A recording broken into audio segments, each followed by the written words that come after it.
Mary's eyes were the last thing I saw before she disappeared, wide, shaking, and locked on me like she was begging me to save her. When I was in primary 5, there was a boy in my class called Daniel and a girl called Mary. They were both 11, like me. At first, everyone thought they were just friends. They walked home together, shared snacks, laughed at the same jokes. It was nothing strange. But then, I started noticing things. Daniel began touching Mary's hair in class.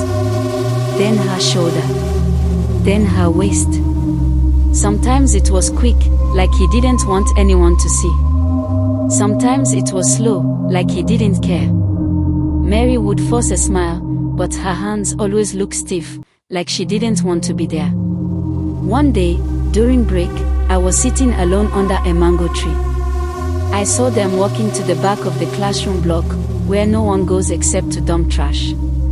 I followed them, not because I was curious, at least that's what I tell myself, but because something felt wrong. I hid behind the wall. Daniel was standing very close to Mary, whispering in her ear. She kept shaking her head. He put his hand on the wall beside her, trapping her there. I remember her eyes darting around, like she was looking for a way out. He started telling her to do something. I couldn't hear all the words, but I knew it wasn't good. I felt my whole body go cold.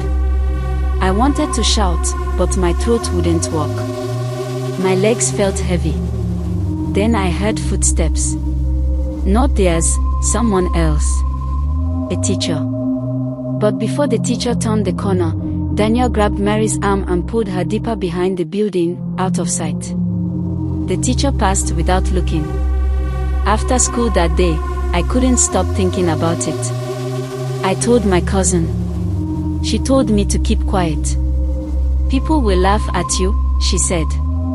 They'll say you're lying. You'll get into trouble. So I kept quiet. But it didn't stop. Every few days, I'd see them slip away.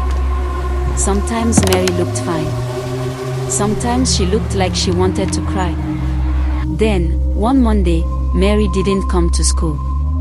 By Wednesday, the teacher said she had moved to another town. Nobody asked why. Nobody talked about it. For years, I tried to forget.